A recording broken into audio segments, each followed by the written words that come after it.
To discuss the meetings, we welcome from San Francisco, Sun Yun. She is the co-director of the New East Asia Program and director of the China Program at the Stimson Center. Also from San Francisco, Anton Fedyashin is a history professor at American University. Here with us in the studio, Yuval Weber, a global fellow at the Woodrow Wilson Center, and Qinduo Xu is a senior researcher at Pangoal Institution. He joins us from Beijing. Thanks to all of you for joining us. Qinduo Xu, let me start with you. We've just seen these high-level so-called 2+2 meetings in Russia. That's the Chinese foreign minister and the Chinese defense minister meeting with their Russian counterparts. And the Chinese have indicated that these could become regular events. What should we be reading into this? What does it tell us? Well, I think this is another attempt from both Russia and China to further strengthen their relationship in terms of dealing with global issues and also military ties between the two countries, as demonstrated in this first overseas trip by the new Chinese Defense Minister, General Wang Yi. So this is because both countries, you can see, are under pressure from the US or the West in general. China is involving in this so-called trade war launched by Trump administration against China, and Russia is being isolated because of the former spy poisoning case, in disputes with Britain and other Western countries. So naturally, the countries, both sides, will move together closer even on the ground of already strong relationship between Moscow and Beijing. Yuval, as Qinduo told us, both countries are under pressure from Western nations. We can see the tensions going up between Russia and the United States, Russia and the United Kingdom, other countries as well. In the case of the United Kingdom, it's over these allegations of poisoning a Russian spy. In the case of the United States, we're hearing these tariff impositions on China. Given that, was it inevitable that they would get together? Well, in terms of the photo op, it was a good one. And what the foreign minister of China, Mr. Wang, said is that we support Russia on issues of common importance and where we have a common position. So in fact, it was able to say two things in one sentence. We support Russia, so that's a positive to Russia, but on issues of common importance and where we have a common position. The number one thing that sort of drives Russia apart from the West is the issue of Crimea and everything that flowed from there. Conflict with Ukraine, the sanctions, and so forth. China did not support Russia on that. But where China and Russia can cooperate in terms of trying to either break up the Western alliance, what Russia's trying to do, or to try to defend its own sovereignty, what China's trying to do, they can at least work together on those issues of multinational or global importance and essentially pursue their own policies on regional or other issues. Sun Yun, if we look at this meeting that took place in Moscow, we heard the Chinese defense minister. Well, he didn't resort to any kind of diplomatic niceties or any kind of nuance. He said the meeting was a signal, and I'm quoting here, to let the Americans know about the close ties between the armed forces of China and Russia. What do you make of that?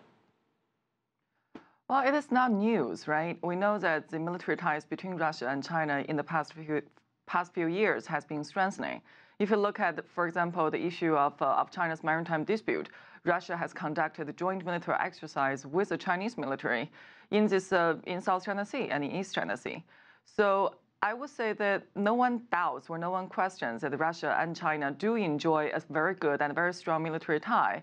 But then to what extent this tie will endure, for example, issues of the suspicion over the arms sales and how China is stealing Russian technology, I think that remains to be seen. Anton, relations between these two countries may be good right now, but they were not always good. They had a battle once over their common border. What do you think, how would you characterize the relationship right now? Well, I think we're a long distance away from the Sino-Soviet days of the 1960s and the open clashes. Look, the Russians are thinking in terms of grand strategy at this point, and they're seeing this triangle sort of emerging in this new world, with the United States being one pole, China being another, and Russia potentially being a third. But I get the sense that the Russians understand very well that they cannot challenge the United States directly. They're not interested in doing so either, but they are sufficiently strong that by shifting their balance between these two massive economies, China and the US, they can affect the outcome. So it's one of the great geopolitical shifts of the past 15 years that the United States and China are going separate ways, and the Western policy towards Russia is really pushing it in the arms of China, when it's no surprise that Henry Kissinger has been a fairly vocal critic of the absence of nuance in Western policy towards Russia. Qinduo, if we look at the nuts and bolts of these meetings that took place in Moscow, how high up the priority list do you think was the DPRK nuclear program? Well, I think what one thing brings China and Russia together is like they're basically sharing common or similar views on situations like in Syria and also the North Korean issue. Obviously, the two countries see a problem like a security dilemma facing North Korea, mostly from the presence of U.S. military in the Korean Peninsula and the strong alliance between South Korea and the U.S. But of course, the U.S. sees it differently. And for China and Russia, they both see that, if we want to achieve peace and stability in the Korean Peninsula, North Korea, of course, needs to give up their nuclear development in exchange for the U.S. to do something to provide the security assurance to North Korea. I think they do share this similar views on the North Korean issues. And may not add something to the Chinese defense minister. A bold statement, and basically this is a signal, my trip to Moscow to show our displeasure basically with the United States. I think this is quite unusual for a senior Chinese official to speak publicly in this way. In a sense, you can say this is not that diplomatic. But I think both Russia and China, somehow they were annoyed. They are annoyed by the U.S. If you look back a little bit further about the U.S. Security strategy, national security strategy, both countries, Russia and China, are listed as revisionist powers, rivals of the United States or strategic competitors in the sense. So I would say this is the United States basically pushing the two countries to get closer to each other to defend their own interests here. What do you make of that, Yuval? Was that very bold statement from the Chinese defense minister an indication of how annoyed these countries are with the United States right now? I think it's very safe to say, and it's not very controversial, that Russia and China are very annoyed with the United States. This, of course, predates the current day and President Trump. And Russia in particular has had, probably over the last 10 years, since President Putin in 2007 spoke at the Munich Security Conference. And what he said at that point is, after trying to cooperate with the United States after 9/11, is that Russia was tired and, in fact, over with being lectured to. And so what we've seen over the last 10 years is Russia try to assert a much more independent foreign policy course, try to defend its sovereignty. And what this has led to is, if the strategy is very clear, make Russia a great power on the level of China and the United States, and even, let's say, Germany and India, what this has also led them to is to adopt these very eclectic policies. And so, for instance, when it comes to non-proliferation, Russia has been very clear that it wants to reduce the spread of nuclear weapons so that only great powers have them. But now that North Korea has them, this is an opportunity not so much to just get involved in Korean politics, but to make sure that the United States comes out the worst for it. So what they would like is the United States to get a black eye, but then also somehow Kim either doesn't give up nuclear weapons or essentially doesn't lose face himself. And that's ultimately the thing that they want. Make sure that the U.S. loses no matter what.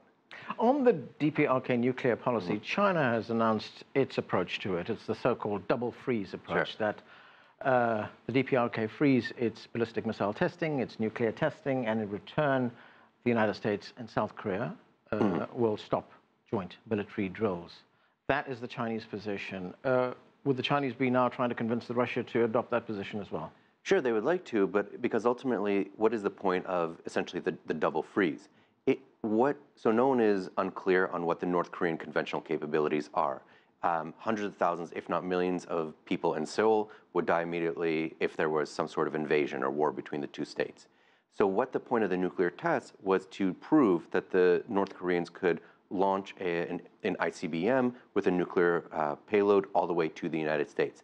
They've already done that. So they've already proven and signaled what they can do. What the essentially joint military exercises between South Korea and the United States do is to demonstrate the closeness of the alliance and essentially the willingness of the United States to defend its ally. So if essentially North Korea stops testing nuclear weapons, they don't really give up all that much. But if the United States and South Korea stop doing these joint military exercises, that provides a lot of, let's say, opaqueness into whether the United States will really come to the aid of its, one of its chief allies. And so it's not very equal between them. Right. Is it unequal, Sun Yun? What is your view on that? Well, my view is these two issues are not really comparable. As for the nuclear test and missile test by North Korea, there are clear UN Security Council resolutions against them. So in a legal sense, they are illegal. But on the side of the US and South Korea joint military exercise, what do they destabilize the region? Yes, they probably create more instability, create more tension along the Korean Peninsula. But are they illegal? There are no UN Security Council resolutions against the United States having joint military exercise with South Korea in that region. So I would say that, in essence, these two issues are fundamentally different.